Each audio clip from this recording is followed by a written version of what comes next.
Hey, what's going on, guys? It's Mike, Fieldcraft Survival. I'm inside of my office. This is actually one of my shops, and I'm prepared to teach you gunfighter pistol. The reason I'm doing this is, one, we try to do it on live platforms like Zoom or Adobe Connect, and didn't realize that they're having tons of issues with all the people that are tuning into that. It's crashing servers. I didn't want to risk that happening to you guys while you paid for a live. So I decided to do this instead. What I'm gonna do is post this video on a couple platforms. One of them, reachlive.com. Reachlive.com, which I'm on right now. By the time you see this, you can go on, pay 25 bucks. Every single penny of profit on reachlive.com is gonna go to Mighty Oaks Foundation, which is, I'm on the board of directors and I always wanna help them out. They're supporting veterans who suffer from post-traumatic stress. If you're watching it on YouTube, it's through the Fieldcraft channel, and it's an unlisted video, which means you could watch it and then you could send it to your friends. I don't even care. Do what you got to do, but also interact with it by making comments or asking questions, which that's the whole point of this, is the activity between us. I want you guys to ask the questions if you don't understand something. I hope I break this down in layman's terms to make you understand what we're doing. Remember, we're in a different world now. COVID-19 has kind of shaped the world around us, and we have to adapt. One of the ways that Fieldcraft Survival was adapting is by hosting webinars. If it's a webinar and it's a smaller form, like we're talking preparedness, maybe even some gun-related stuff, I'll do like a 10 cap limit. I just don't want to crash the server with 50 to 100 people that are tuned into this. So I'll continue to do more of these videos that you could pay a small fee for, that covers our media and overhead and allows you to access the content anytime you need. In addition, what I love about this is you can go back and recap it. If it was live, you couldn't recap it because, you know, obviously it's live, and unless you record it in the background, which would be kind of weird, you wouldn't be able to go over things. This is going to give you that format. Today, we're talking about gunfighter pistol. Some people would say, how are you going to teach a gun course via a video without shooting a gun?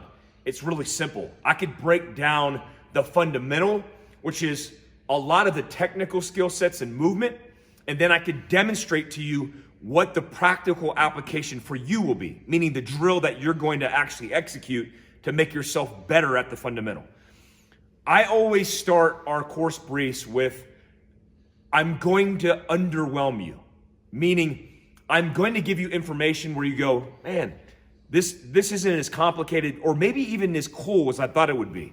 There's nothing high speed about special operations and the way in which they do business. In fact, it's very boring because we do the same thing over and over again in mastering basics. There is no advanced skill sets. The advanced skill sets are the way in which we treat the environments in which we operate. I always use the analogy, if I'm standing on a flat range at 65 degrees, it's comfortable, it's sunny, and I'm standing still and shooting a gun, well, that's one element. I'm still enacting basic skill sets. If I take myself and I put myself in the aisle of a 747 running down it doing hostage rescue, then that's an advanced environment, but nothing changes with my individual skill sets. Like, what changes with me? If anything, I want to be more accurate and just super focused. But to get to that level, all I have to do is get on the flat range and then master the basics, not looking for this advancement, this unicorn that potentially doesn't exist. All right, so let's start off with how I start off every course, which is talk about safety. I have a gun on my hip. It's a Glock 17 made by Triarch. This Glock 17 is a custom 17 Charlie, which means it has a ported barrel and it has the cuts cut into the slide. This compensates gas a little bit and reduces muzzle flip, which keeps you a little bit flatter. A reason I'm highlighting this gun is because I want to start this course by teaching you how to safely unload this and make this clear. So safety can always be tied into your considerations no matter what you're doing. Some of you, while you're watching this, probably have your firearms. You should be doing this with me. So the first thing I'm going to do is I'm going to drop the source of feed. If you're very new to guns, you drop the source of feed or the magazine via the magazine release, typically on the support side of the gun, which would be the left side in this case. There are ambidextrous versions of it, even on this version where I could click it on this side, but this one's all on the left side. So I'm gonna push that, drop the source of feed, and put it away. I'll simply put it in my pocket. Next, I'm gonna take the slide, and I'm gonna take this top of the slide, I'm gonna simply pull it to the rear simultaneously while I'm pushing up on what's called a slide catch. This slide catch, you see right there, that's the tension that you need to lock that. It's a little bit of spring tension. That's all I need. It's not a lot. So I just simply push that up, pull the slide to the rear, and I lock this open. This is an unlocked breech. This is the way I check and make sure it's clear. 3 points of safety. 1, inside the barrel. I want to make sure there's not a round sitting inside the barrel. 2, the mag well. I want to make sure I see through the mag well and don't see a magazine inside of it. One of the biggest mistakes made is a lot of people hold the gun away from their eyes. They look into the chamber. They see the chamber's clear. They don't realize they have a magazine in. They let the slide go forward and they chamber a new round in the gun, essentially loading it. And then they have a hot gun. So I'm looking inside. If it's dark or limited low visibility, I'm going to stick my finger in it and make sure it's clear. The third thing and final check is the bolt face. A lot of people check the block with this, but depending on what kind of gun you're handling, some guns have receded bolt faces. So the bullet could be sitting back here inside of the top of the gun. I want to make sure that there's not a round on here. So it's 1 chamber, 2 magwell, 3 bolt face. It's clear. I let the slide go forward. I even do that a couple times, and then I put it away. This idea, like you're shooting an IPSC match, you show them it clear, you do this, and then you pull the trigger. Don't do that. Don't get in the habit of pulling the trigger 1, without being behind the gun, and 2, without being behind the sights. There's no reason to drop the hammer or drop the trigger in this case. Okay, some rules of safety. This is what I brief on a range. I always start off with a med brief and a safety brief. Always treat every firearm as if they're loaded. Meaning, I'm not gonna pick up a gun, assume it's not loaded, and then treat it like it's not loaded. All guns, even if you've cleared it and made it clear, I know this gun's not loaded, but I'm gonna treat it like it is loaded. So I'm not gonna flag people. I'm not gonna act like a fool and pretend like it's a toy. This is a real gun, and I'm gonna treat it as such.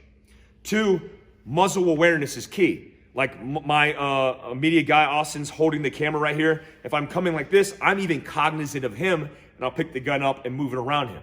I don't wanna flag anybody. A lot of people clear guns down here. They clear guns away from their body, away from their eyes. Ensure that you're able to see what you can clear by keeping your eyes close to the gun. I keep it in this workspace, which allows me to handle the gun safely, but also understand where the muzzle is pointed at all times. 3, always keep your finger off the trigger unless you intend to pull the trigger in an engagement. So if I'm coming here and I'm drawing, for example, and I pull the gun out, I don't start prepping the trigger here. I get the gun out, drop my elbow. As soon as it's aligned, I might prep the trigger here and then break it. Or if I'm doing a drill and I'm at the high ready, I'm here, I present it, and then I get on the trigger and then I pull it. But what I won't do is I'm sitting here the whole time, or I'm sitting here the whole time. Finger off the trigger on the side of the frame of the gun, ensuring that you're safe. Also, be cognizant of where your target's at and what's beyond your target. Remember, in training, you shoot steel and you shoot paper. Even if I'm dry firing, like I used to dry fire on TV, I would use the TV screen and all the characters and actors and whatever as targets on the screen. I would even be aware of what's beyond my own TV, knowing I have an unloaded gun, but always being aware and safe. Remember, if you're in a self-defense situation and you're fighting for your life, bullets, if they go through a body unobstructed or even obstructed, they could punch through that person or that body or that obstacle and potentially hit or harm somebody else. So always be aware of that. And that could be the difference between here and here, right? That's small little movements that allow me to align with the target. If we're on my range and I'm shooting paper or steel, I want to be cognizant of steel as well. Because remember, steel is a reactive target, and there are minimum safe distances for steel. I typically brief on my ranges the back berm where we're indexing all the rounds, as well as the left and right limit. Obviously, we're not shooting live rounds in this case, but I always want you to be aware of that. In fact, the reason I teach like this is because I expect that if you're going to be a master tactician, you're going to teach other people, and that's going to make you more experienced and better at operating. Lastly, let's talk med. I want everybody to be med conscious or trauma conscious. The way that you're trauma conscious is talking about it and briefing it, right? I always ask, hey, who here has a tourniquet? Okay, what type of tourniquet you have? Cat 7, you have a soft T. Always have a tourniquet on your person to address any kind of extremity traumatic injury, right? If you shoot yourself in the leg, you shoot yourself in the arm, I want you to treat your own wounds. I tell my students, if I see you starting to put on a tourniquet, I'm going to assume until you show me otherwise that you know what the hell you're doing. If I see that you don't know what you're doing, or you're just going into shock, or you're getting nervous and you're not following through, I'm going to stop you and I'm going to help you out.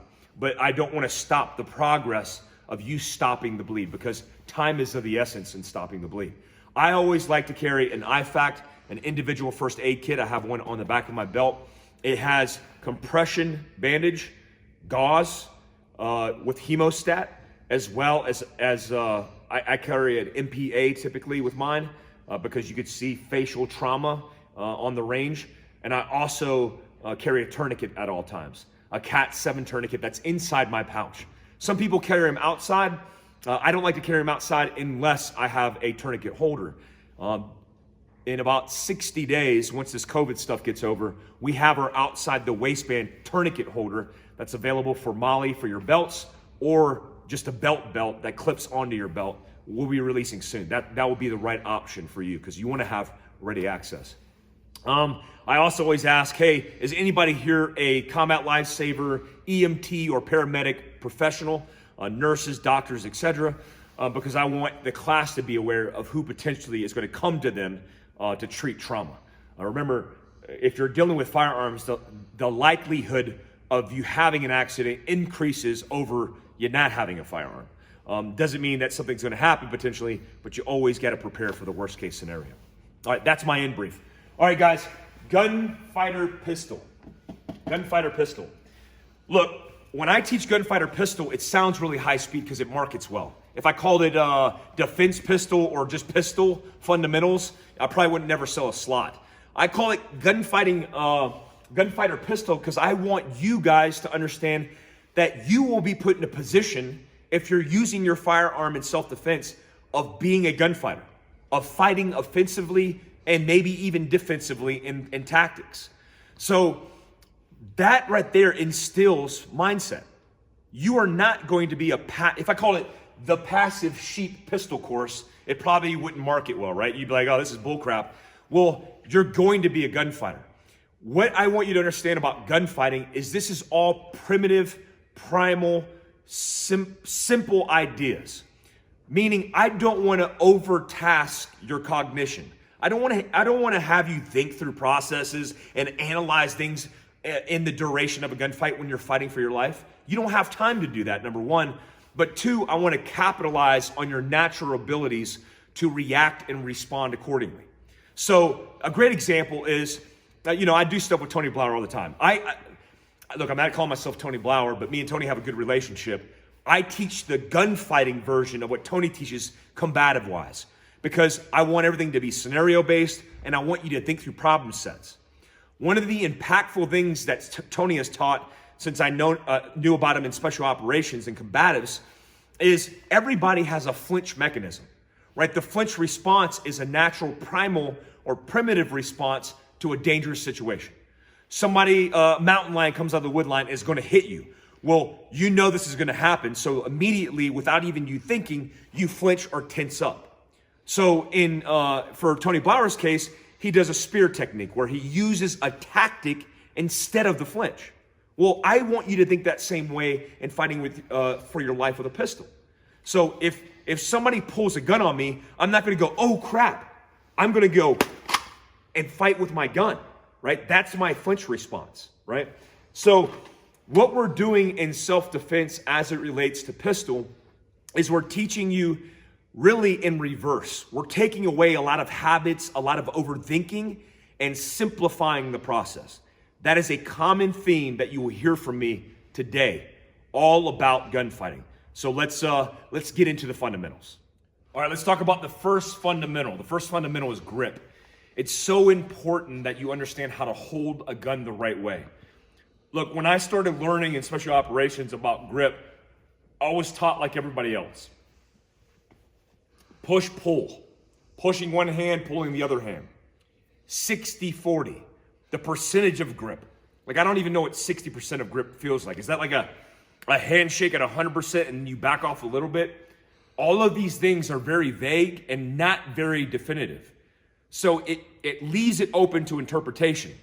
And all these fundamentals should not be open to interpretation, especially when we're trying to determine the diagnosis for what we're doing wrong.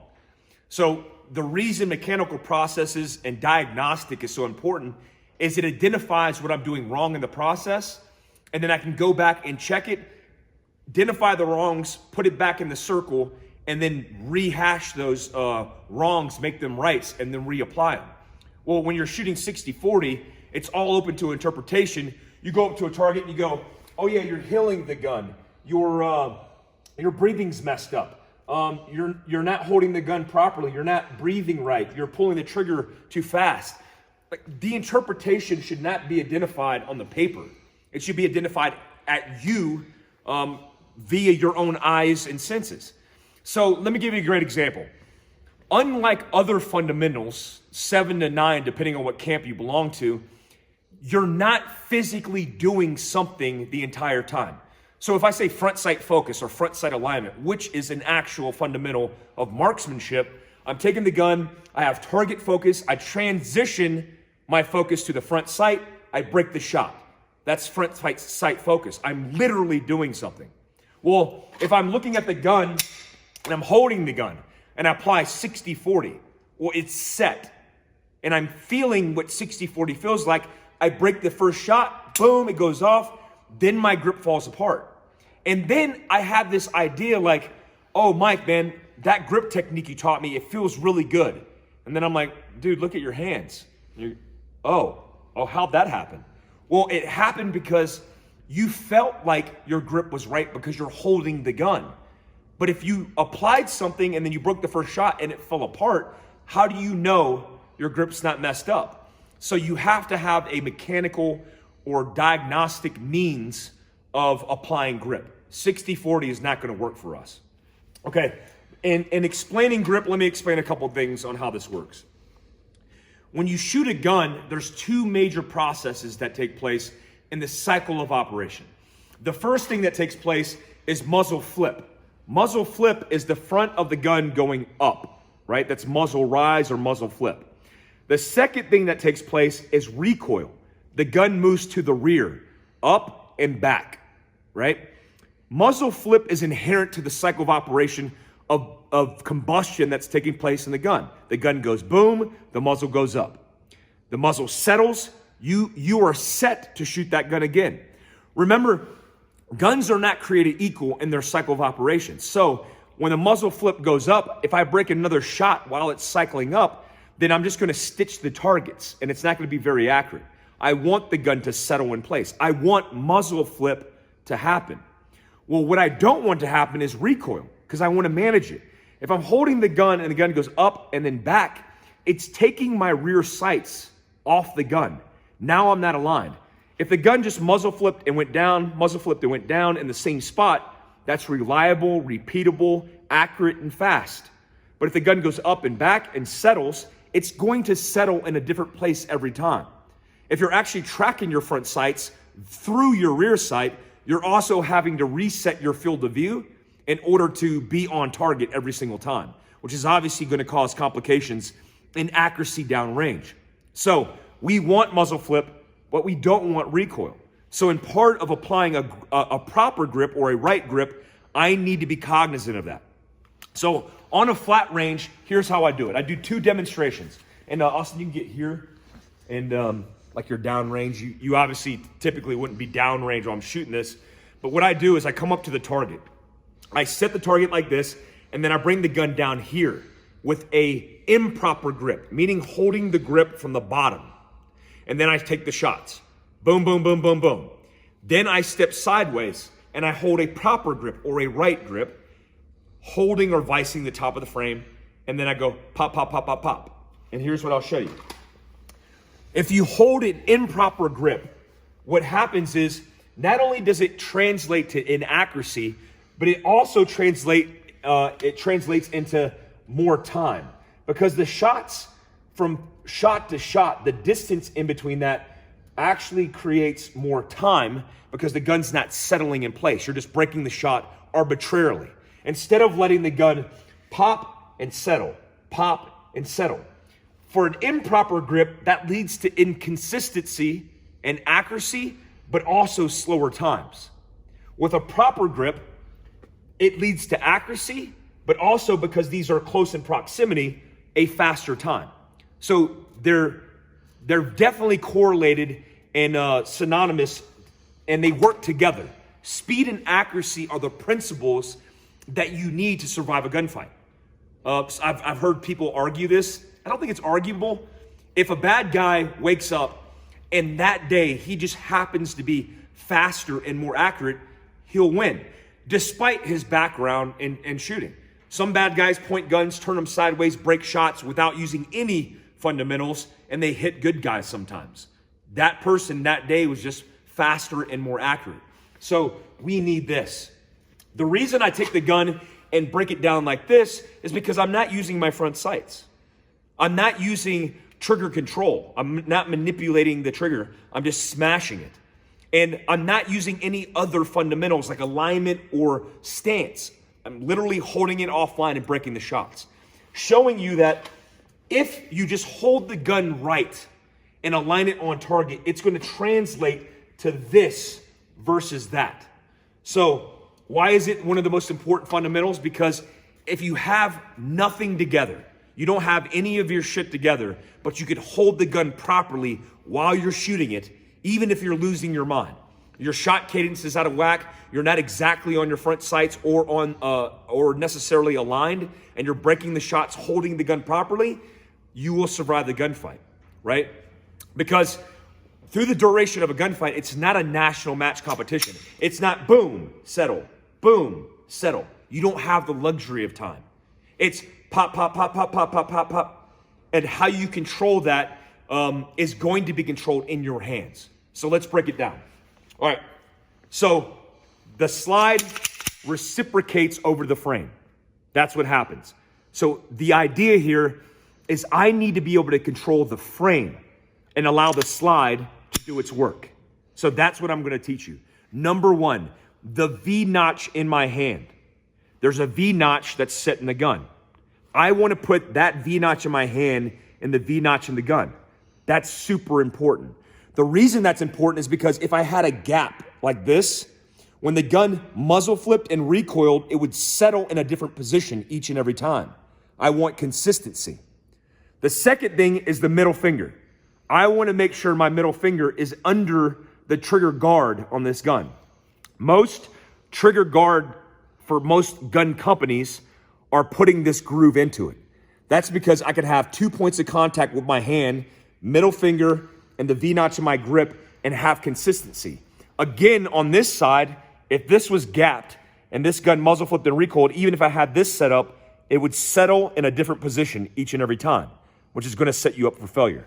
So V-notch, middle finger. What I literally do as a diagnostic when I'm isolating specific skill sets is I go step by step. I don't get more efficient or get faster. I say V-notch, middle finger. And I take my support hand and I push the gun inside of my hand. The reason that's important is because it's important to feel what right feels like. If you just take the gun and you hold the gun, that's not what right feels like. You need to push the gun into your hand. That's what right feels like.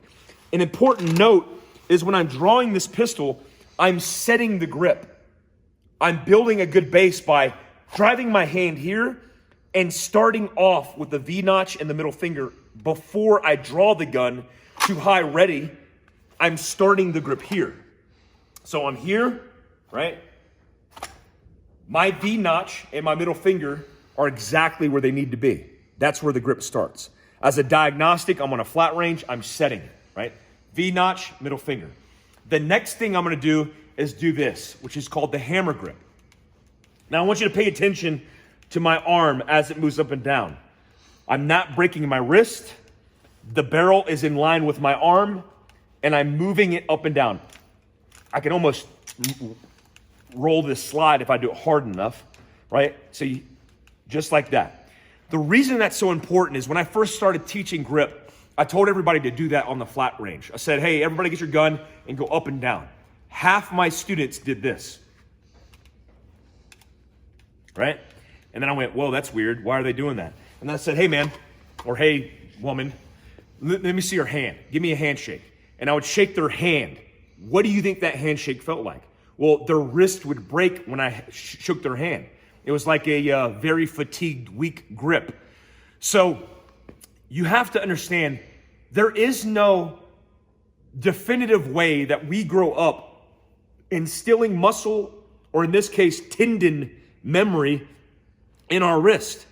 Unless you had a father who said, hey, you don't shake a man's hand like that, which I did, which was like, hey, shake your hand firmly. I learned that you had to have a stiff wrist. But what other means do you have a stiff wrist? If you pick something up, yeah, you have a stiff wrist, but how do you apply that? So a lot of people do this because they don't have muscle memory. They go, this is what I'm doing. Well, if you do this, you're gonna cause a limp wrist malfunction in the cycle of operation of the gun. So get in real close here. Let me show you this. So the gun cycles. It goes boom. Muzzle flip goes up. The slide through combustion starts to blow back. And as it's blowing back, your wrist is broken, and then it causes the gun to half cycle or not extract or eject or failure to feed or chamber. And so that's called a limp wrist malfunction. It comes like this because your wrist is dissipating the energy, and then it settles with the malfunction. If you have a stiff wrist, the gun has nowhere to go. So as it comes back, it does that full cycle and then rechambers a new round after ejection and extraction. So you need a stiff wrist. So when you do this, you're literally instilling the feeling of what it's like to have a stiff wrist. That feeling's important. You need to note that feeling, right? Okay, so as I'm doing this, this is also called hammer grip. I want everybody, as you're sitting at your house or wherever you're at in your living room, hold your strong hand. Come on, don't be lazy. Like literally do this with me. Hold your strong hand together and squeeze it tight.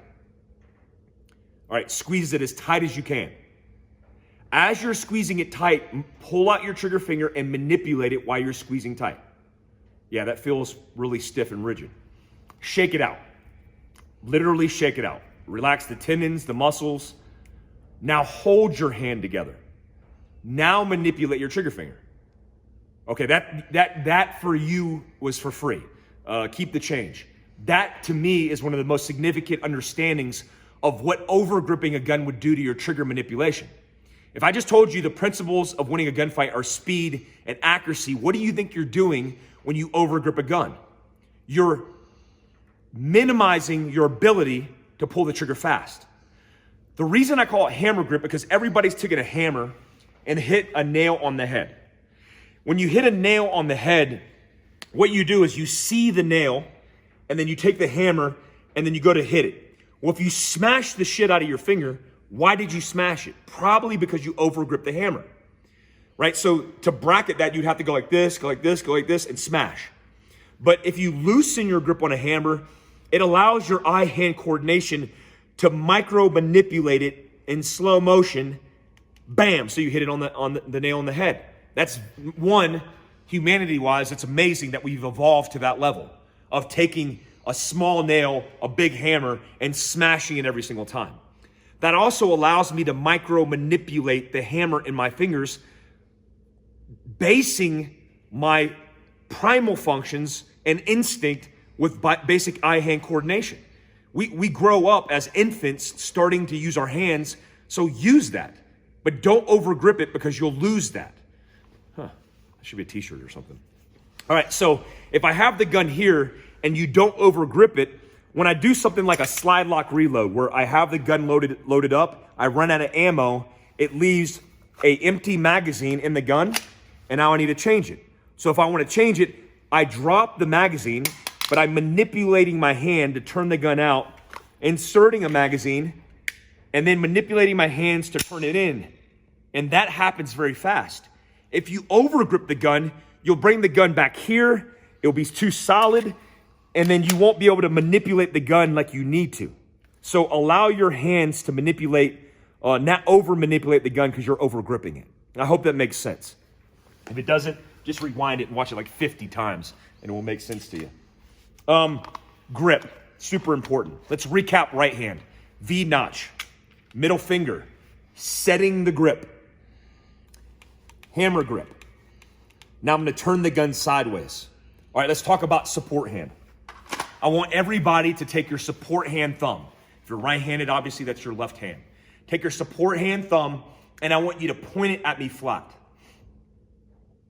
Okay, as you're pointing at me, note where that position's at. Now relax. On the command of threat,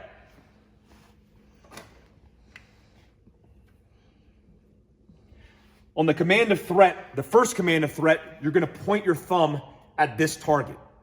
On the second command of threat, you're gonna point it at my face, okay? So stand by, you're just simply gonna point it up on the first threat and then point it to the other one on the second threat, right? This is first, my face is second. Threat, threat. All right, relax. Threat, threat, relax. Now I want you to pick up the speed. Threat, threat, relax.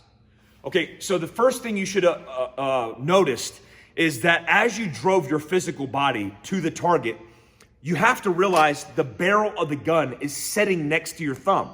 So instead of thinking about driving the sights, which is very man-made, think about driving your body, your physical body, which is more primal, more instinctive. So if I'm doing this and pointing my physical body at something via my eyes and my hand, then that allows me to understand that if there's a potential threat, I'm throwing my hands at the threat, right? Knowing that the barrel of my gun is sitting next to my thumb. So I see a threat, boom, I point my thumb. I see a threat, I point my thumb. See a threat, point my thumb. So that's the idea behind driving your hands, or I say the term throwing your hands towards a threat. Throw your hands towards a threat and you'll be set up for success. Okay, so herein lies the left hand. Oh, in this case, the support hand. So I turn the gun sideways. The first thing you should do is point your thumb at the target without flagging your hand. Don't do that. Point the thumb at the target without flagging your hand. The next thing you're gonna do is you're gonna open your hand, keeping your thumb flat. I see a lot of people in my classes do this. Oh, wait a minute. That's natural. You wanna keep a broken wrist segmented this way, which is the rigidity that's gonna hold this gun and platform it into a position, which is this way. So gun sideways, pointing the thumb, that's 1. 2, open hand. 3, applying, getting real close with this. Look at all this real estate, right? I got V-notch, I got middle finger, it's a good grip. All this real estate is where my grip's gonna come in. I'm putting my hand on it while looking at it. If I just told you to do this, just throw your hand on it, you would do this, or you would do this, or you would do that. What I want you to do is turn it sideways and look at your hand as you apply your thumb to the side of this frame and then upright the gun. See this little texture right here? This is exactly where my thumb's gonna go, because the important aspect of this is the grip doesn't come from the bottom of my hands. The grip and retaining the gun as it cycles, like almost like a bench rest, is coming from the top of my hand, right? So when I upright the gun and the gun recoils or flips, if it does this around my thumb, that's not a proper grip because I'm breaking recoil. But if I'm holding it in a position, it has no option and it's only gonna muzzle flip and stay super flat, right? That's the key. Because there's a difference between feeling and looking. It feels right, but does it look right? Like, Mike, this grip technique is awesome. It's like, look at your hand, bro. Like, oh shit, why'd that happen? Well, because it felt right, because you're literally touching something, but you have to look at it, plant it, during the diagnostic. Remember, the diagnostic is not checking the block. I'm doing one fundamental at a time through the steps, through the numbers, and mastering it. That's the whole reason special operations are super good. We'll go on a flat range the entire day. We're working nothing but grip, right? And everybody's like, oh shit, we're working grip? Like, oh my gosh. But after we come out of that, we're super efficient in that because we've mastered it, all right? So again, recap, V-notch, middle finger, hammer grip, turn the gun sideways, left thumb pointed at target, open hand keeping thumb flat, applying the grip to what right looks like and feels like, uprighting the gun. Now I'm high ready. Now here's where we make our money. I'm positioned right with the proper grip. How do I execute or apply this grip in real time in a tactical scenario? Well, here's how we do it. One, we present our hands with a push and we pull our hands with a pull. Push, pull, push, pull. All right, everybody take your hands. Take your strong hand, which is your dominant hand, and wrap your support hand around that dominant hand, just like this. And your thumbs are going to be pointed at target. This is key too, because this is how you hold the gun. Why did I get? This is how you hold the gun. That one was weird. This is how you hold the gun. So it's like this. This is important because you can get a lot of reps and dry practice without an actual gun by using your hands to drive your hands and indexing a target. That target could be your dog, your kid, your wife, the dishes. I always make that joke. It's funny to me. I pointed at the wife, you know, you pointed at the wife and then you pointed at the dishes and you're like, hey, the dishes. Anyways, I like that joke. So if I'm here and I'm pushing my hands, here's two principles you need to abide by. Big shout out to Abide Armory. I have my hands here. I see people do this all the time.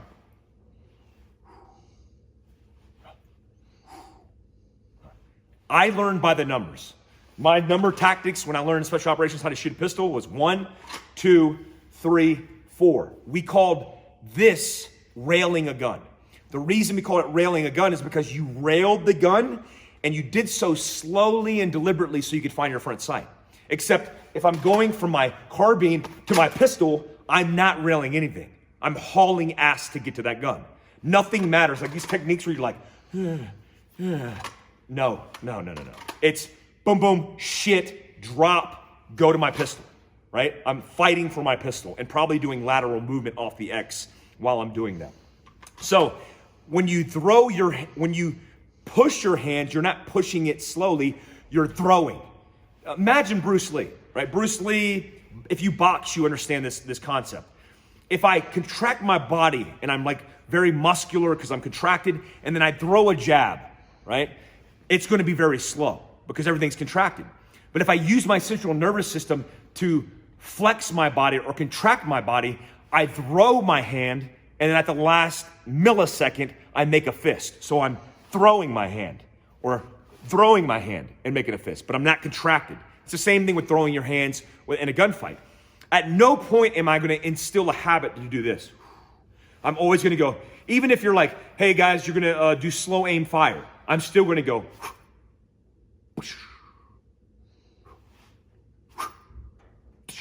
Because I want to build the habit of driving the gun, throwing the gun in position super fast.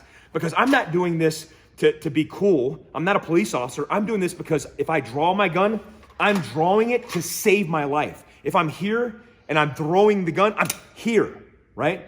To get into the fight.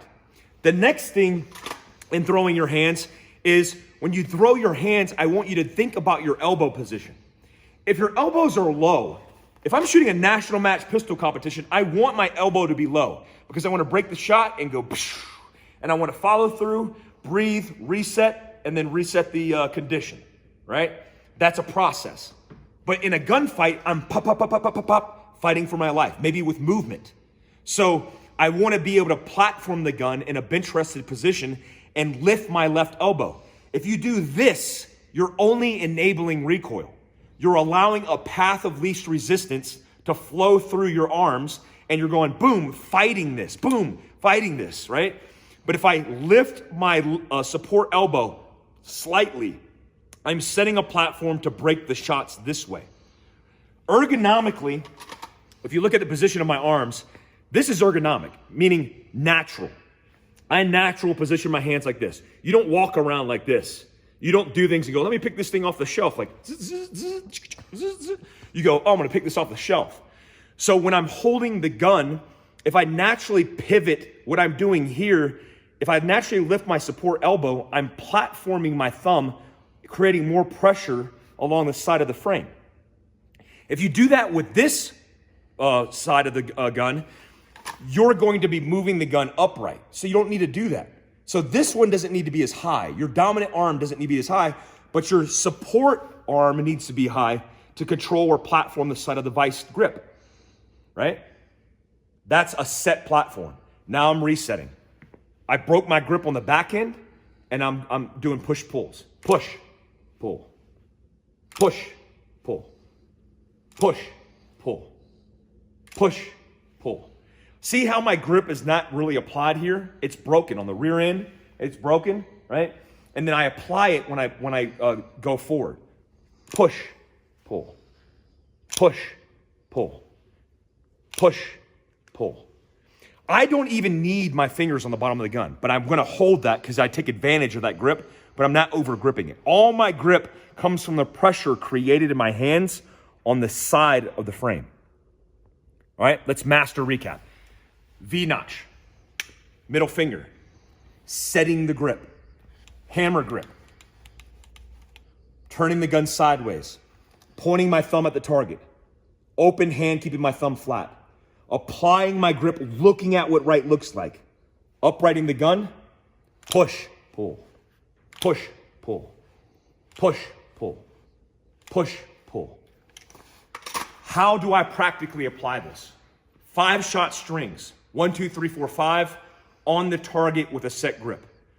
You go through the diagnostic, 1 5-round group at a time. No checking the block.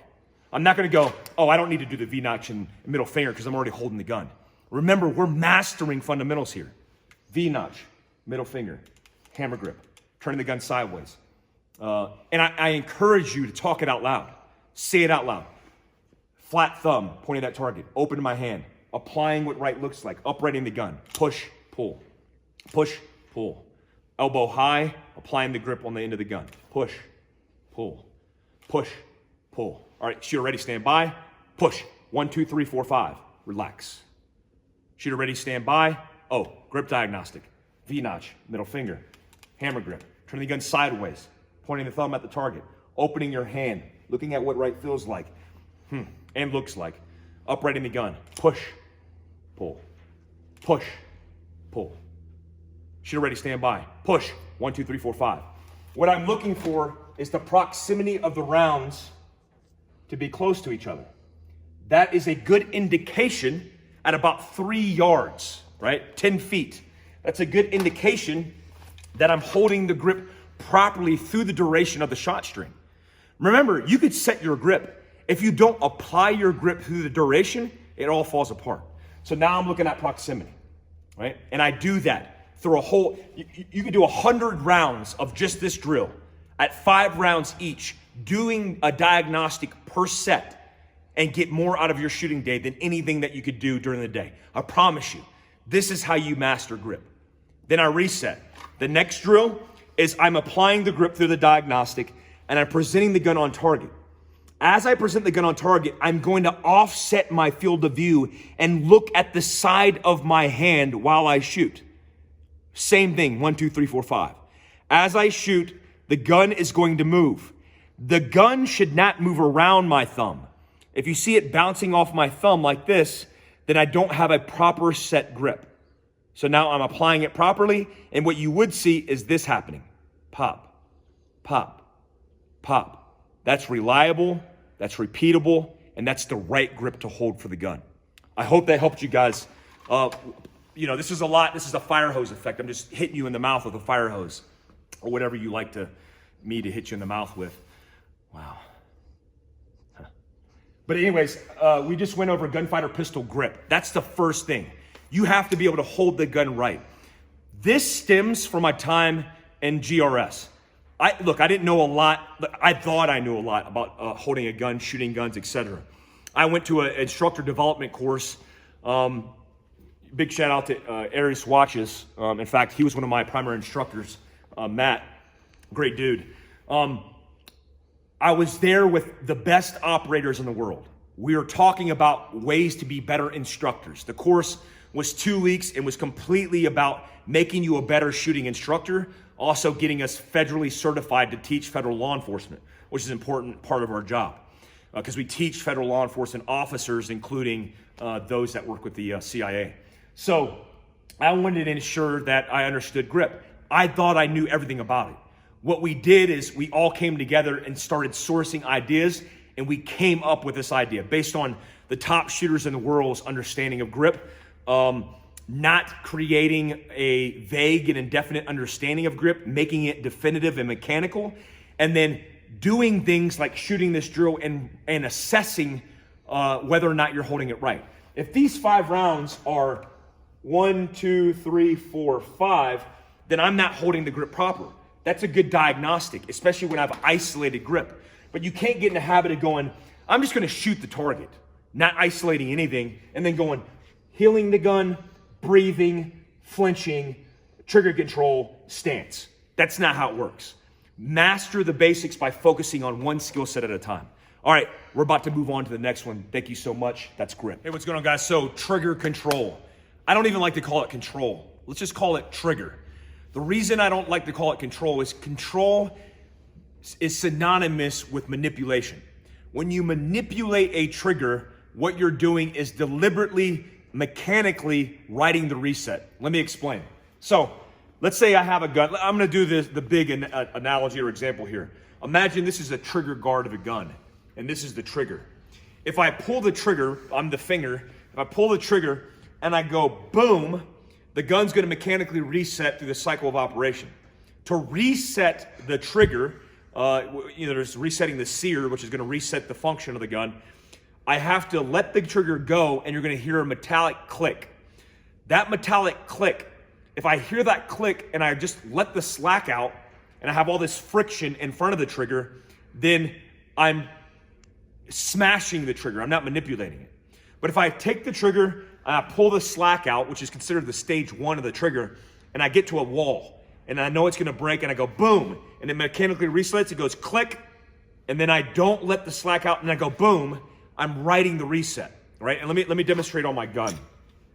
So writing the reset is this. I pull out the slack, which is stage 1, I pull the trigger. The gun goes boom. Instead of letting my finger do this, what I'm doing is I'm letting it out until it clicks. That metallic click is the reset and function of the trigger, and then I'm gonna pull it again.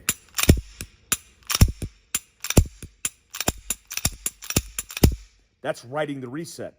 Smashing the trigger is what more likely that you're gonna do in a gunfight, which is this. Right? So the reason why I want to differentiate between the two is because manipulation takes a lot of reps to get used to. In fact, if I demonstrated this for you on a flat range, I would have to purposely not manipulate the trigger, because when I manipulate the trigger, I usually ride the reset because I have a lot of reps. But I've also taken a lot of shooters who have a lot of time behind the gun, and I've induced stress. And when I've induced stress, immediately they start smashing the trigger. So they're not riding the reset anymore. That difference is based off experience and time. So people ask me like, hey man, what are some things that I could do in dry practice? I don't like calling it dry fire. Dry fire is me behind the sights, clicking the gun, resetting it on a pasty, and doing that over and over again. Dry practice is me practicing handling with a gun, manipulation of the trigger with no bullets, obviously. So the way you can get faster is literally by doing this. Taking out the slack, pulling the trigger, resetting it, feeling what that feels like, and then get used to riding the reset. You start developing the muscle memory in your finger to apply what's right in manipulation. But if I induce a little stress, even the best shooters who have lots of experience, they start smashing the trigger.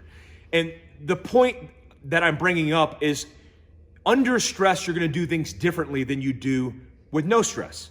So on a flat range, you could be a flat range god and shoot targets and shoot paper and steel and run through gauntlets and you're a gunfighter. But in real life, after stress is induced, then, and I digress, that's why I have a major problem with people running and gunning, demonstrating their special tactics. It's like, that's not how it works in real life. If a guy's shooting an AK-47 at you, I get that you want to look cool, but you're not going to act like that. You're not going to run out in the open and run your gun and blaze everything down in a blaze of glory. You're going to be very considerate and very tactful. You're going to be very careful and cautious on how you apply your tactics against the enemy. So when I pull my gun and I'm stressed, I'm more likely not going to manipulate the trigger, and that's the point. But you can get away with it as long as you follow this rule, which I'm about to teach you. All right, so here's how I do it in my course. Usually I'll pick out a person who is the fastest shooter in the course. I'll say, you FBI HRT guy, come up here with your kit and your setup. I'll say, stand here.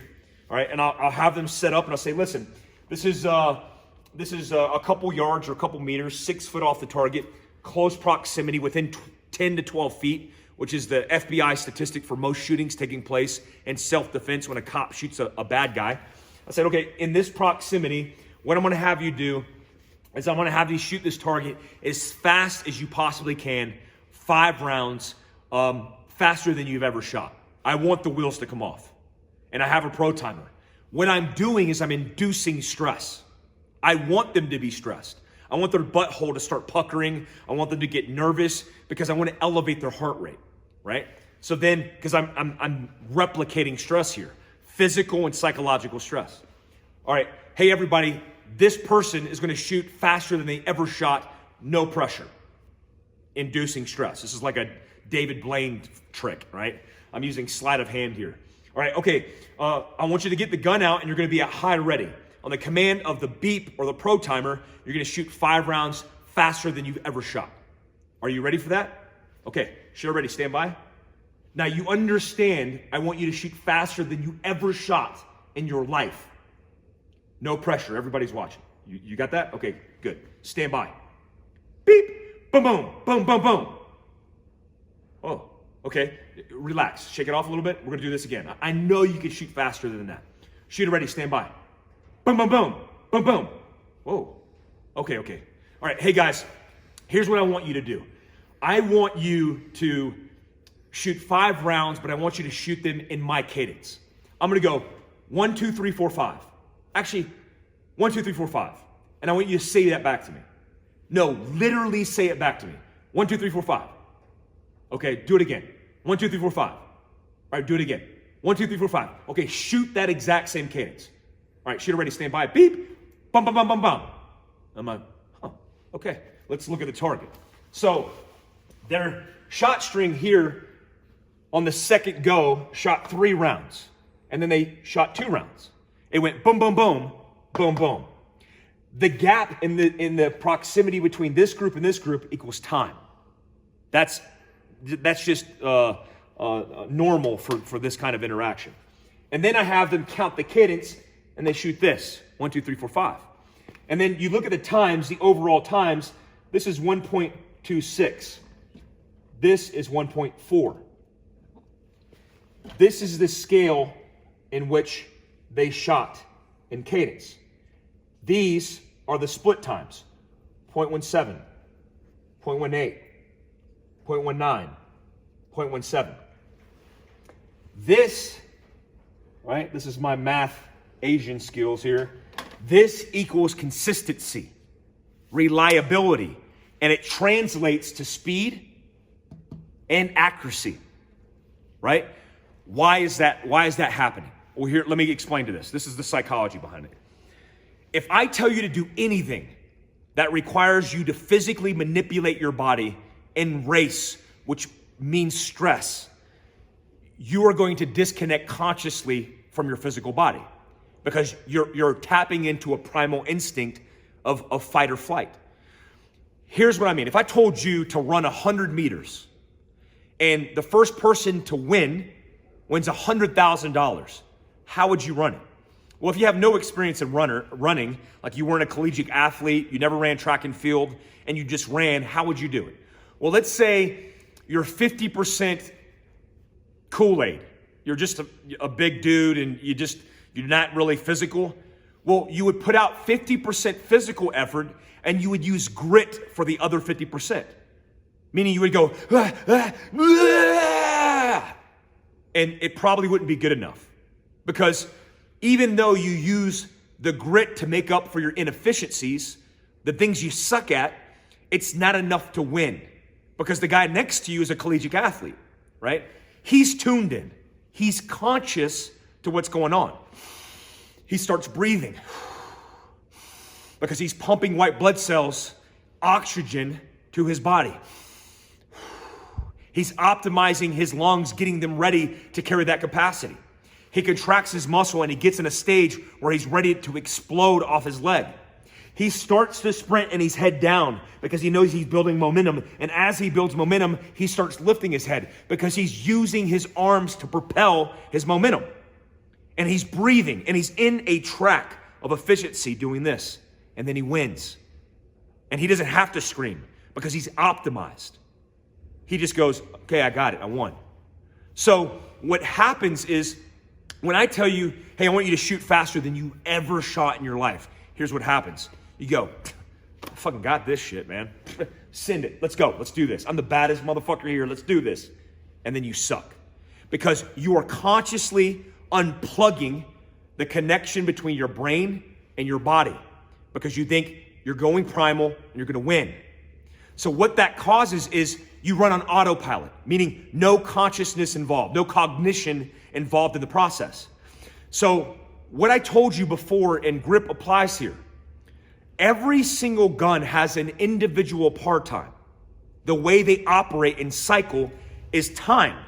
So I have a Glock here. The Glock cycles as a single action only pistol faster, for example, than a SIG. Why is that?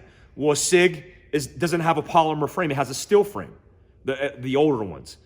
The SIG slide is heavier. The guide rod and guide springs heavier. So there's certain parameters of that gun that make it inherently slower than a Glock.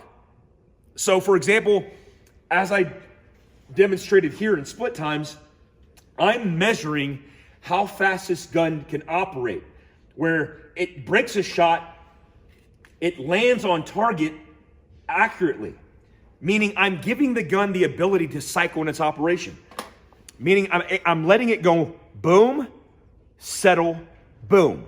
That shot string time is 0.17. I can get away with that. But here's what you have to understand, and it's most important. Your trigger finger manipulates faster than the cycle of operation of most guns. Yes, you're faster than your gun. So what happens when I physically, consciously disconnect from my brain to the gun? What happens is, with the analogy of the big trigger guard, you go boom, reset, boom, reset, boom. Where is it? Where is it? Fuck shit at, click, reset, boom. And then you get the discrepancy between pop, pop, pop, pop, pop. And you get that massive delay. It's because you're trying to find the manipulation and the reset because you're outrunning the gun. When I tell you to count, by benefit of having you count, you're conscious. You're not disconnected. You are very aware of what's taking place in front of you, which is good in primal stress, right? If I'm going into a fight or flight mode and I'm forced to stay conscious by counting cadence or being aware of my shot string, then I'm available to retain situational awareness, to make good decisions, not bad. But when you tap out and you regress, you're not there. You're in the recesses of your mind in a fight or flight mode. So if I count, I simply have you slow down just enough to ride the reset. 1, 2, 3, 4, 5. And that is trigger control in a gunfight. You can get away. The first time I shot with Robbie Latham, who shoots for Springfield Armory, he did this drill where he had us aligned on target. And then he took a dowel rod and stuck it in our trigger well. And while you were holding the gun, he said, how important is trigger control? And everybody's like, oh, it's one of the most important things. Is it? Because if you're aligned with a good grip and I smash with a dowel rod your trigger, I could smash it recklessly and be accurate.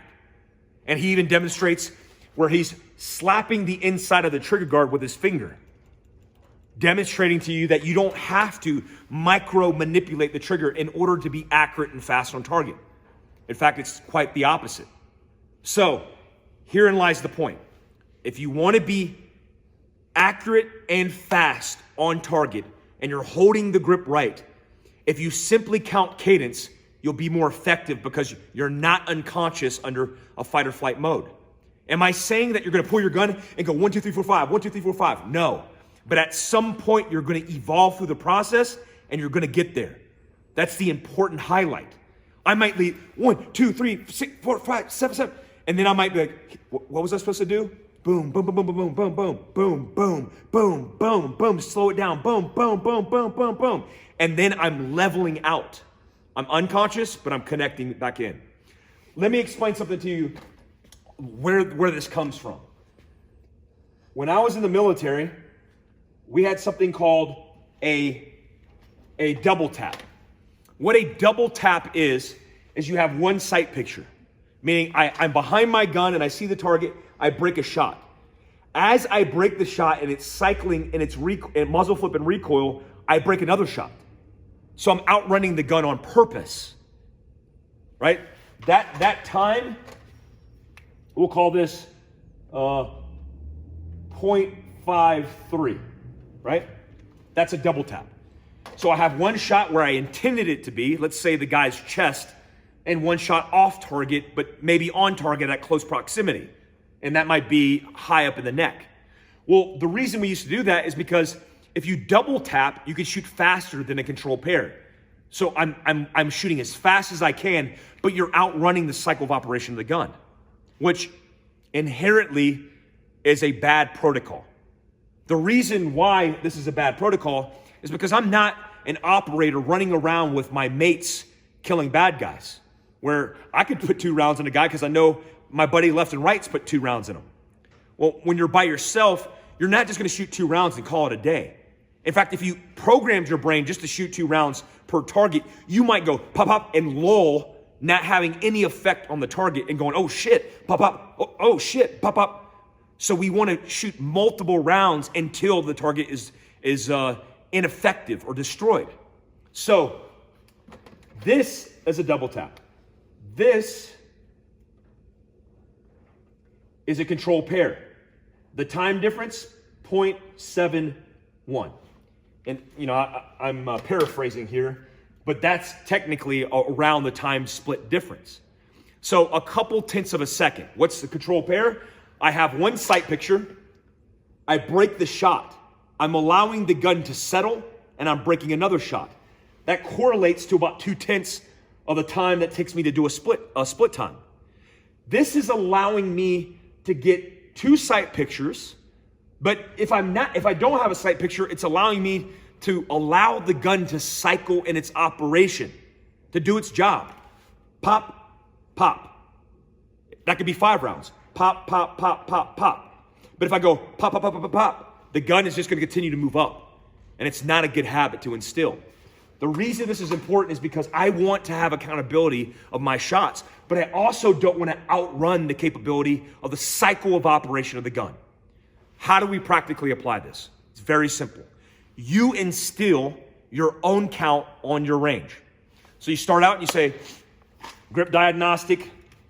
I'm doing all my grip diagnostic, push-pull, and I'm set up. The first cadence is going to be 1, 2, 3, 4, 5.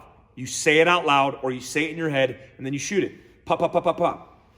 The next cadence is going to be 1, 2, 3, 4, 5. You say it, and then you shoot it. Pop, pop, pop, pop, pop, pop. Then you're going to push the limits. Because remember, you are very efficient as a human being in adapting to this circumstance.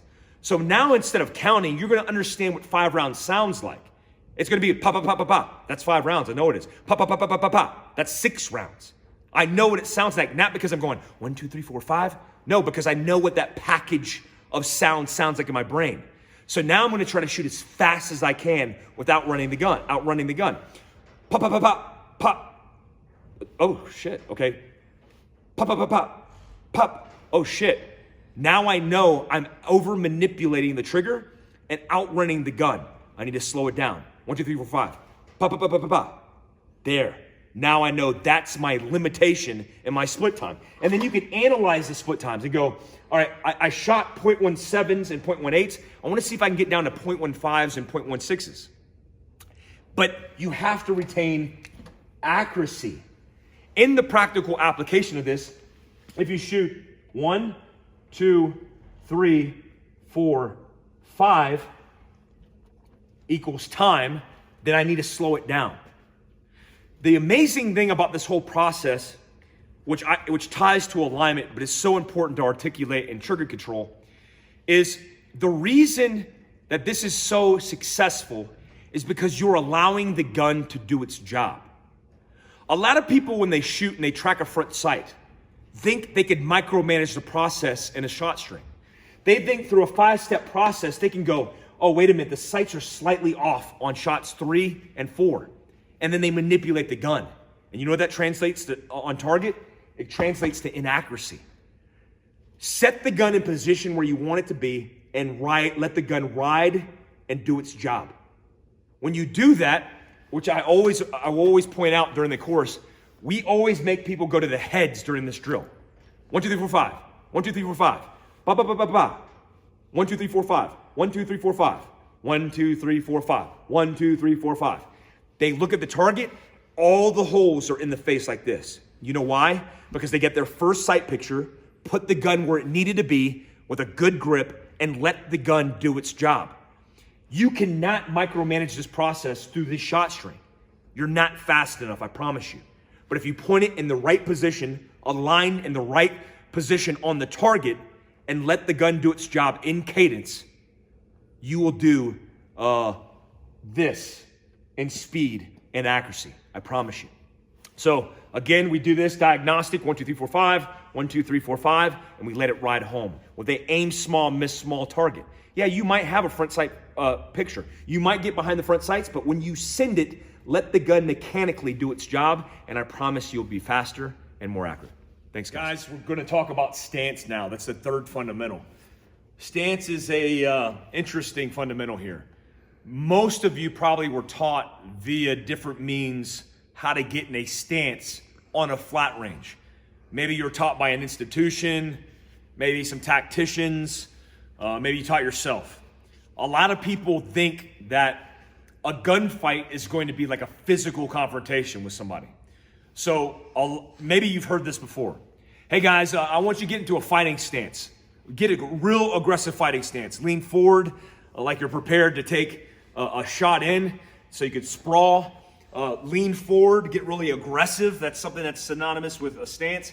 And then lean in and crouch into this position. Well, if you look at this position versus natural stance or natural standing, it takes a lot to get in that. It's a process, right? It's here, down, and aggressive. Well, here's the problem. One, in a gunfight, you don't know how it's going to kick off. You could be pumping gas at the gas station. You're pumping gas, your hand's in your pocket. Oh shit, something pops off, and you have to fight to get to your gun. Are you going to let go of this, draw your gun, get down into a fighting stance, and break shots? Probably not. The reason I don't like that way of thinking is it's setting you up to do something unnatural to get into an aggressive position like you're in a physical confrontation. Yes, if I'm in a physical confrontation, I'm going to drop my levels, right? I'm dropping my levels because I'm getting prepared to get hit, right? To be prepared to get to sprawl, to get leverage and balance. So I want that aggressive stance. I want to contract or break my knee to contract my legs to be able to shift weight. But when I'm with a gun, I don't need to necessarily do that. Most people don't understand this, but in self-defense, movement is synonymous with success. I'm not going to stand like I'm in a flat range, draw the gun, and then fight and stand perfectly still. If you do, you're just presenting a large target that's static. Meaning from my position as a bad guy, if I miss you here, it's a hit here. If I miss you here, it's a hit here. Minor manipulation from the bad guy's perspective. So it might require you moving, right? Breaking movement in order to keep the person who's tracking you to track you across a plane. So One, you don't need stance to manage recoil. That's one of the things that's said. Hey, you need aggressive stance because you need to be able to manage recoil. Well, all the top shooters in the world shoot erect, standing erect, on the balls of their feet, leaning forward, right? Eyes open, bringing the gun to their eyes, their field of view. You have the target, your eyes. The only thing I'm simply doing is bringing this gun in that position of portal of vision. It's like Cyclops, right? Cyclops has a portal of vision that's out like laser beams. I'm literally taking the gun and putting it in that tunnel of vision. That's all you got to do. I'm not making any abnormal manipulations of my body because that's not ergonomic. It's just not natural. Bring the gun to your eyes. You're sitting in your console or you're sitting in your car with your gun in your console. You take the gun and drive the gun to the threat. Nothing is changing with my positioning. I'm not ducking, I'm not leaning, I'm not doing anything abnormal. So the problems I have with it is, one, it induces time. Two, it's not natural. Three, you don't need it to reduce recoil. Recoil management comes from your hands and your positioning of your hands. It doesn't come from your physical body. Another reason that people talk about stance and make you get aggressive and squared up, you always want to be squared with the target. You always want to walk through a breach point with plates forward. And I simply articulate it this way. Who walks through a breach point plates sideways? Who goes through a breach point and is like, all right, here we go. Let's assault this objective. Nobody does that. The natural inclination is square up on the target and drive your hands or throw your hands to the position. So I don't need to brief that. So what you'll see in my block of instruction for stance is I just want you to simply do what you naturally do. Here's the thought process. We have something neurologically called tidbits, which is only the way in which you process information. So everybody has this ability to process information. We're not created equal in that sense. Some people have more aptitude or capacity to process more information. And depending on the technical skill that they're implementing, they could either succeed by not oversaturating their capacity, or they could fail because they've overexceeded their capacity. Let me put it to you like this way. If me and you are in a conversation doing reciprocal communication, meaning I'm talking to you, you're talking to me, I'm watching your body language, I'm coming up with crooked responses, I'm cognitive, I'm in the moment with you in a conversation one-on-one, you're using about 60% of your set tidbit capacity. That frees up 40% of you to be able to maintain situational awareness, to hear somebody talking crap at the bar next to you, to watch somebody walking through the door as they walk behind you. So you need to be able to be tuned in while you're processing information to other things around you, especially in self-defense. So how it relates to stance. If I taught you a process to get in a stance, let's say I taught you a process to get in a knee, take a knee.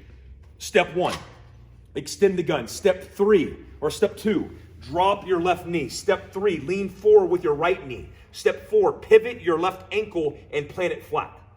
Now, wow, that was hard for me to do, man. If I told you to do that, what do you think you'd be thinking about as you do it? Just like any other natural process, you would be thinking, how do I get in that position? Step 1, what did he say? He said step 1, left knee, or was my ankle? Okay, and I'm using tidbits. So when you're in an engagement, you're using technical skills. Let's call it 50% of your capacity.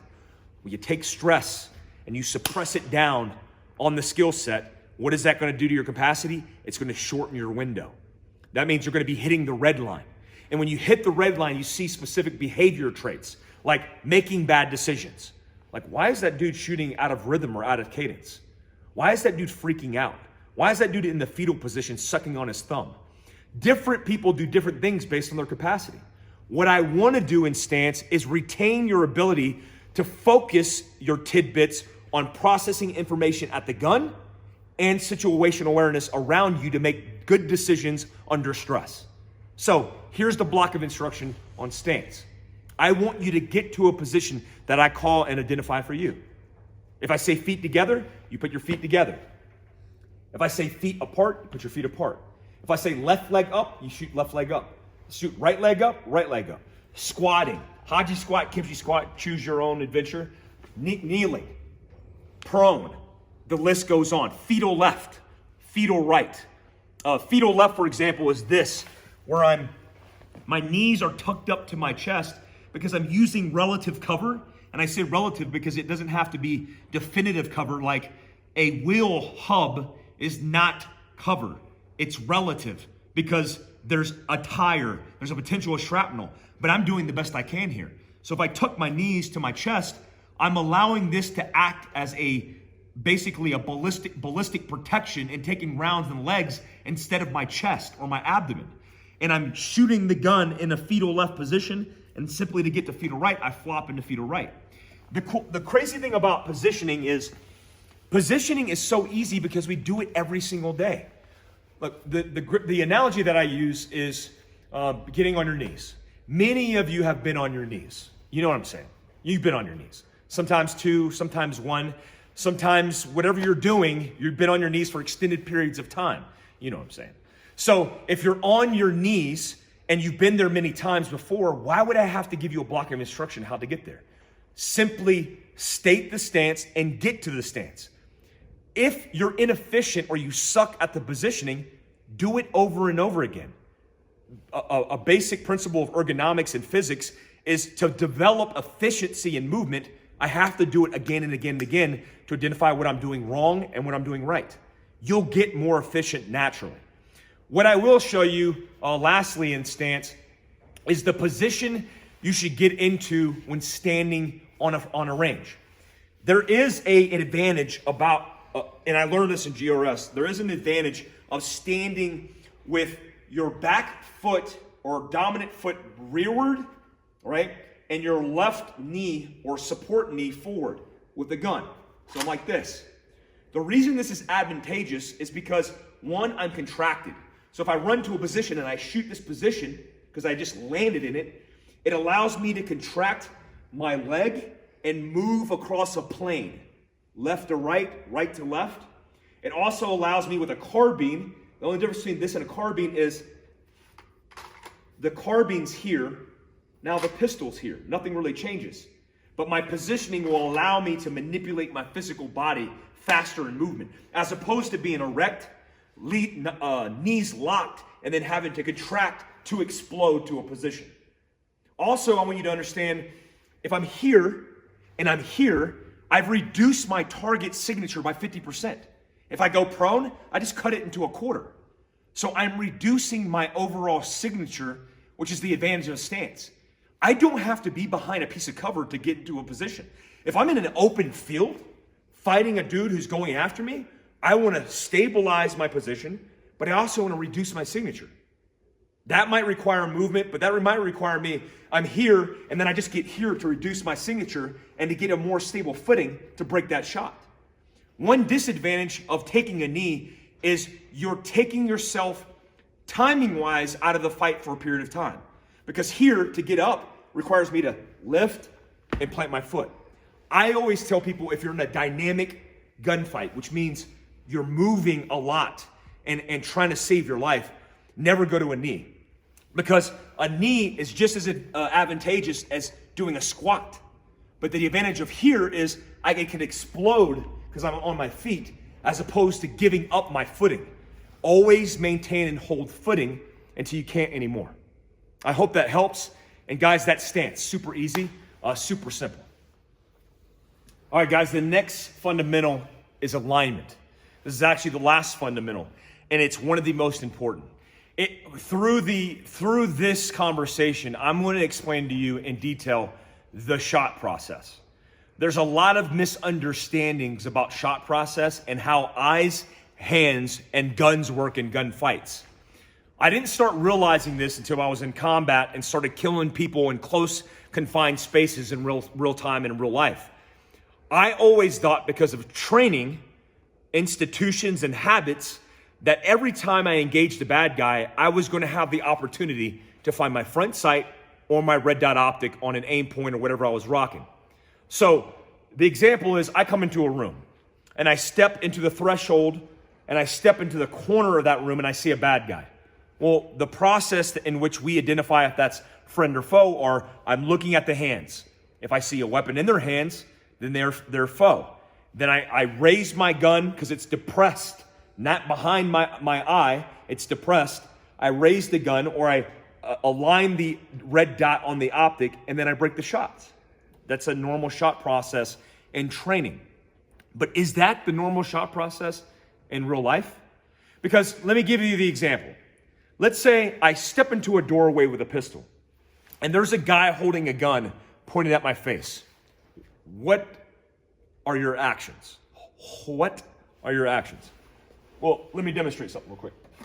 What I do at the range is I demonstrate this for you. And let me just show you with my holster and my gun. So,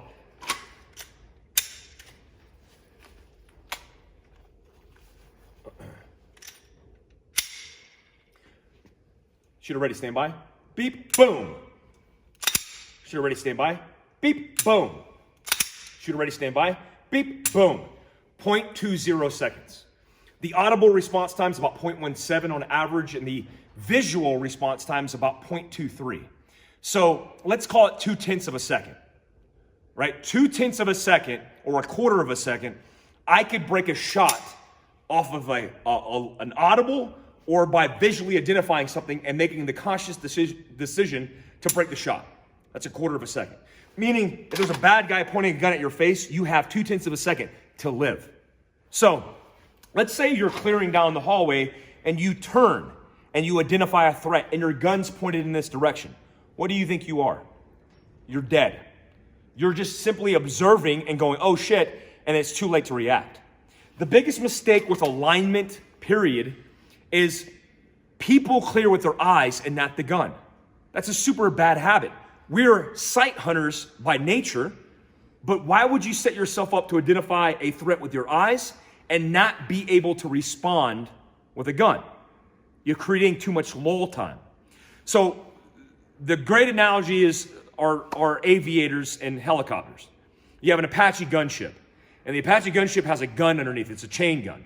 And that gun moves with the Apache guy's or gal's eye. So they identify a threat. It's a Taliban fighter on a ridgeline about to launch an RPG up a Chinook's ass. Oh shit, threat. What do you think happens? They don't go, oh shit, threat. Because it's too late. The Chinook's down. It's a big nightmare. It's a mess.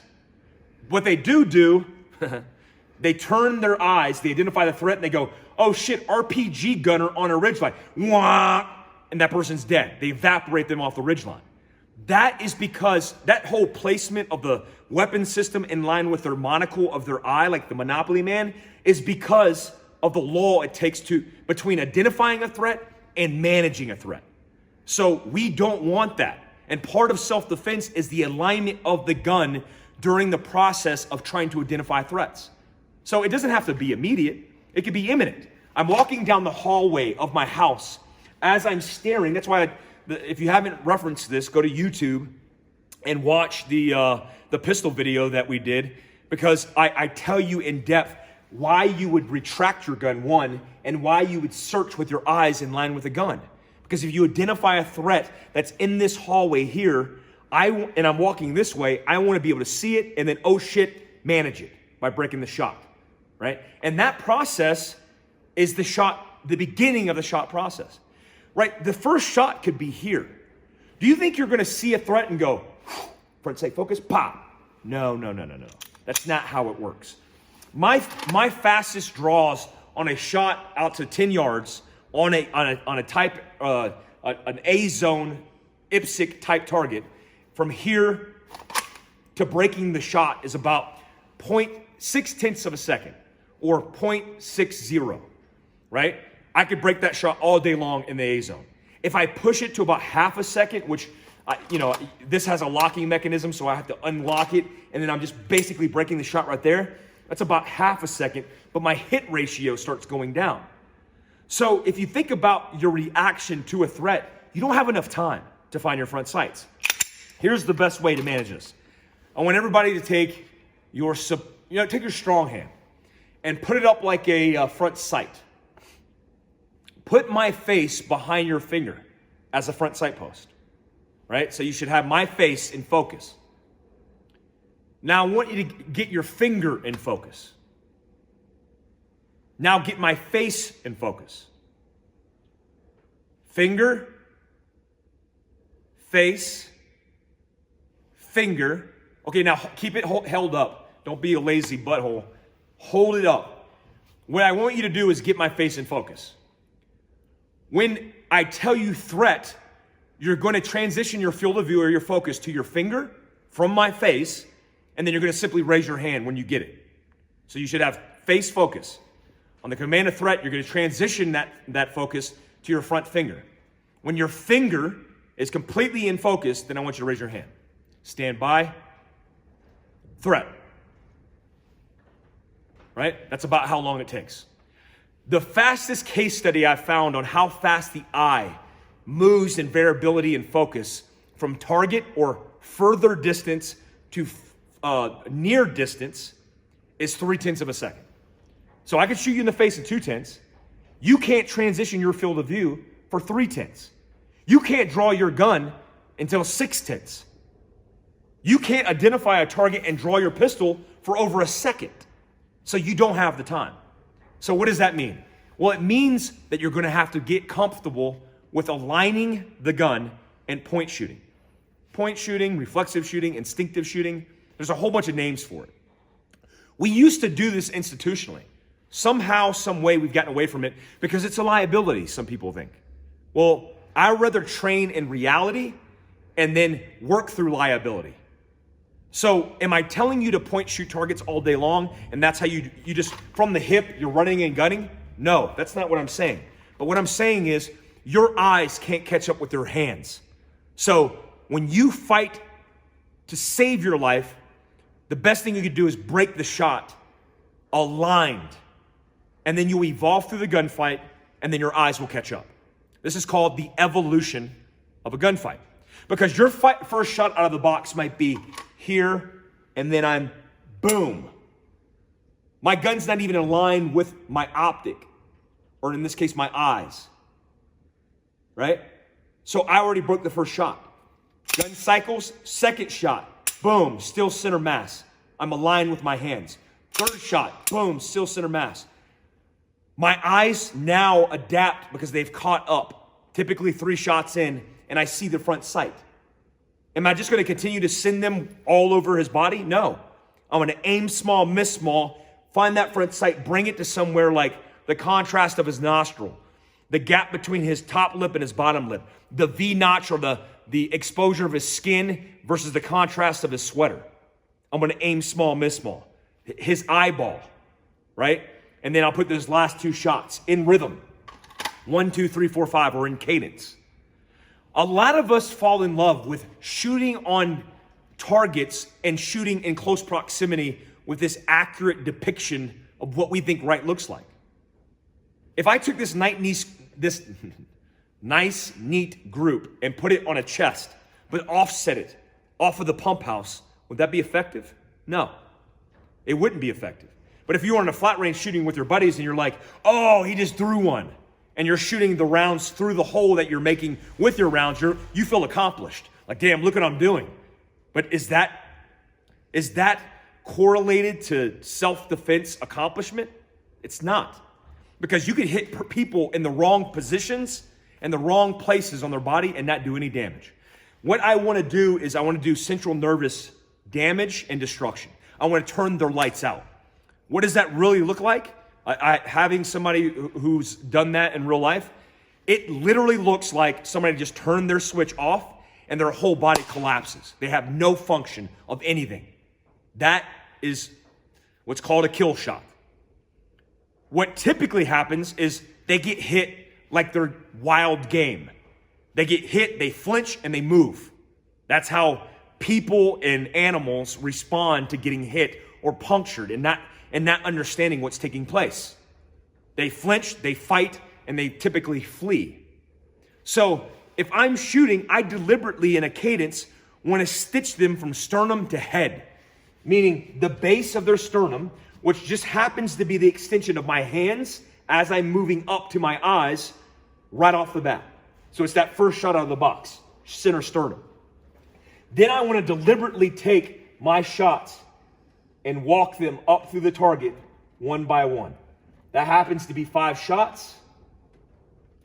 My eyes will pick up between the 3rd and 4th shot. What does it look like in real time? Here's what it looks like. I'm here. Shooter ready, stand by. Beep. Boom, boom, boom, boom, boom, boom.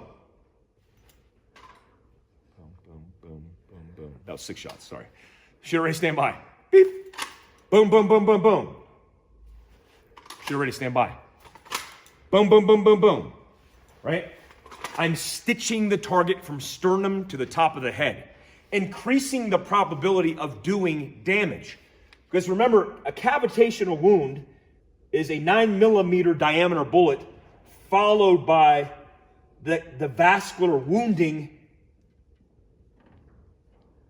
I want to not make it look like a titty. We're making it look like an eye for the kids that are watching. No titties, just eyes.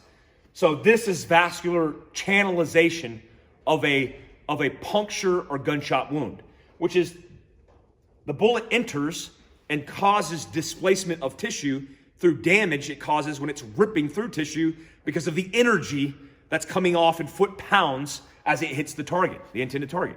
There's a combination of muzzle velocity and then foot-pounds of energy.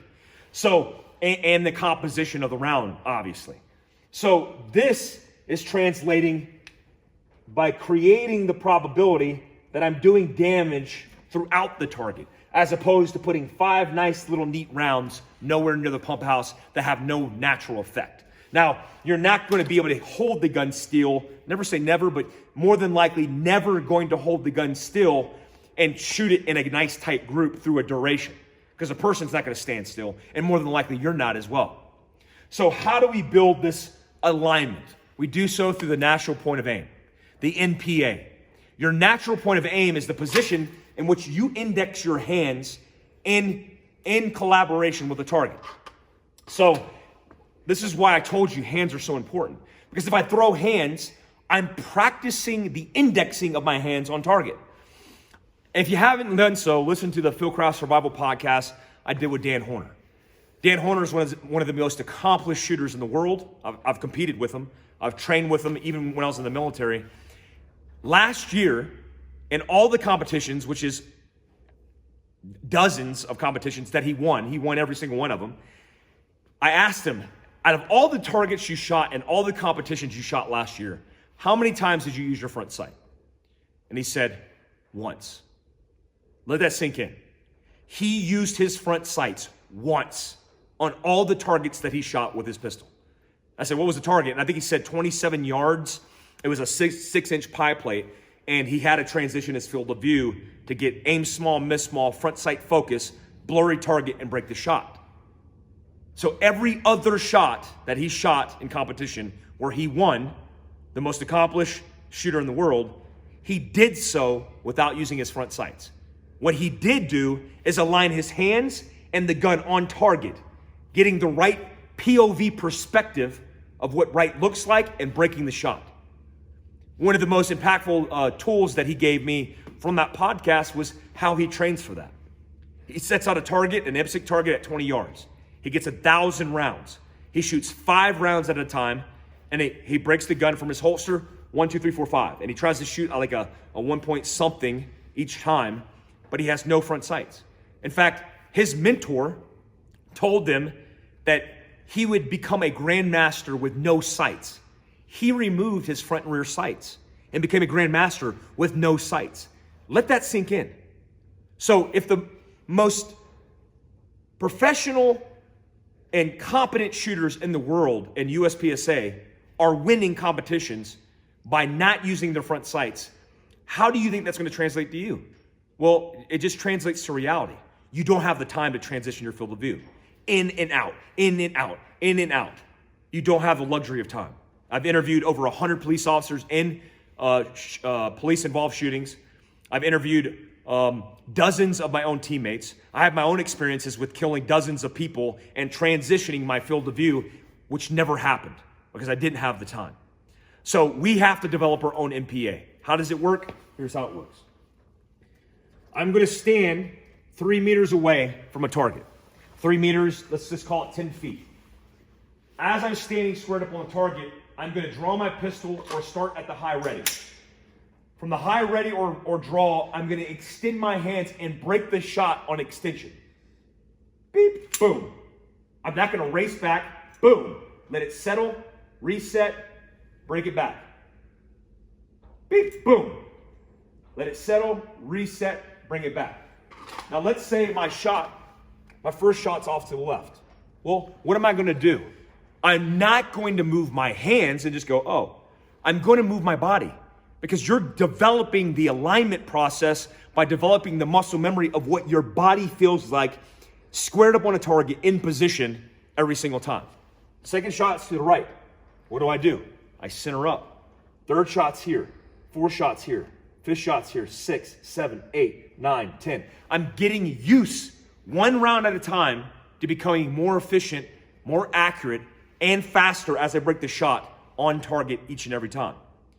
Then, after I've developed a solid NPA, the next thing I'm gonna do is stitch the target from sternum to head in a 5-round drill. Beep. 1, 2, 3, 4, 5. Then I'm gonna stop and ask myself, what did you see? If you're with a partner, tell them what you saw. So first 3 shots, I didn't see anything. 4th shot, I don't think I saw anything. I didn't see anything the whole time. I don't know really what happened. Do it again, slow down. Beep. 1, 2, 3, 4, 5. Oh, yeah. I saw a lot there. Shots 1, 2, and 3, I just saw the gun recoiling or muzzle flipping in my field of view. And then by shot 4, I deliberately transitioned my field of view to the front sight and I lifted the gun and I shot him in the cheek, I think. And then I shot him in between the eyes, I think. Did you? Oh yeah, you did. Good job. That process for you is going to develop your natural point of aim. In conclusion, this is how I talk about this segment. The evolution of a gunfight. If I was going to do a t-shirt that illustrated this point, it's like the evolution of man, where you have like the chimp that grows into a man. It's like, I'm here, my hand's on the gun. I'm here, my gun's out. I'm here, I broke a shot. I'm here, I broke a shot in my field of view. I'm here, I broke a shot in looking through my front sights. I'm here, I broke a shot as he collapses. I'm here standing over him and he's laying in a pile of poop and urine. That's the evolution of a gunfight. If you can make a t-shirt for me with that, let's knock that out. So the evolution of a gunfight is important in alignment because you don't have the time. You have to fight through the process, and this is a mechanical way and a practical way that you can apply this. Guys, that's all for fundamentals. We talked about 4 fundamentals. What would be next? Well, let me explain to you the way this works at Fieldcraft Survival. When you're in our gunfighter pistol course, the fundamentals are the morning block of instruction, right? Those fundamentals are super important in understanding how to take back with you to your reality, your world, your people, your tribe, and institute that training methodology so you can become better at fundamentals. What we do next is we do lateral and depth and getting off the X movement, because movement is synonymous with success and gunfights. To think that you're gonna stand perfectly upright, erect, and still through a gunfight is not reality. So I developed in the morning with you guys the fundamentals of this box, which is this. This never changes. The only thing we're doing is advancing the environment. I'm having you move laterally, so we're taking that box and we're moving across. I'm having you move in depth. We're taking that box and we're moving towards the target.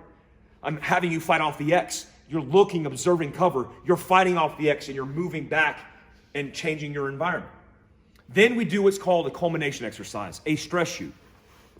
Every technical skill that you validate in your own way is not vetted unless you induce stress. What do I mean? Well, if you're on a flat range and you're shooting 25-meter bulls, that's all fine and dandy, right? You're practicing a fundamental of marksmanship.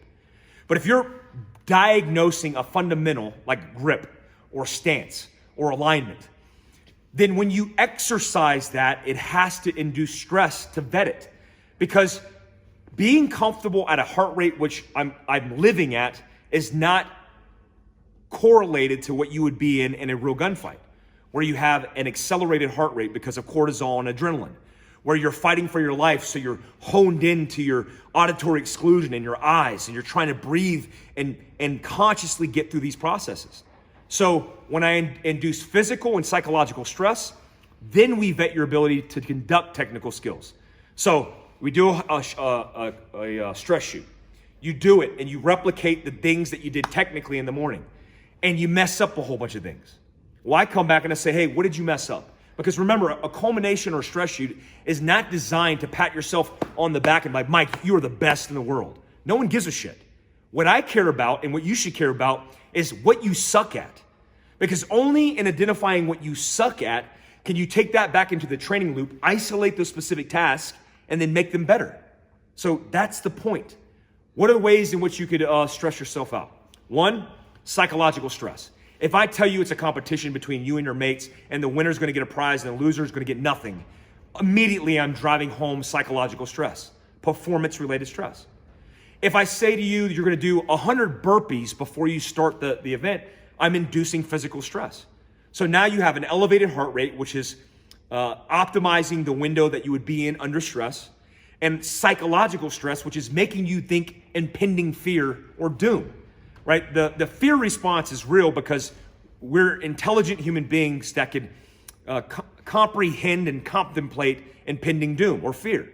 That's the reason we work through psychological processes, because we have that extra thing about us. If we were just operating primal, we wouldn't second guess ourselves. We wouldn't lack confidence and self-esteem. We would always be resilient and bounce back biologically, but we don't work that way. We have to be behind the car and like, oh my God, I don't want to die here. I don't want to leave my kids behind. What? Get that fucking out of your head. That culmination exercise is designed to do just that. Operate technically and succeed. How do we make yourself better in the OODA loop when we return back to training? Well, one, we isolate what we jacked up. You came up to a barricade, you had no idea how to operate the barricade. You were super inefficient, inaccurate, and slow. Well, we go up to the barricade and we go, this is the best practice. You don't need me to tell you the best practice in getting more efficient. Simple movement. Maintaining the basics in this box, being surgically precise in basic skill sets, and then making yourself more efficient in movement. Hey man, you know, when I came up to the barricade, I should have backed off the barricade instead of sucking up on it, right? That's one part of the process.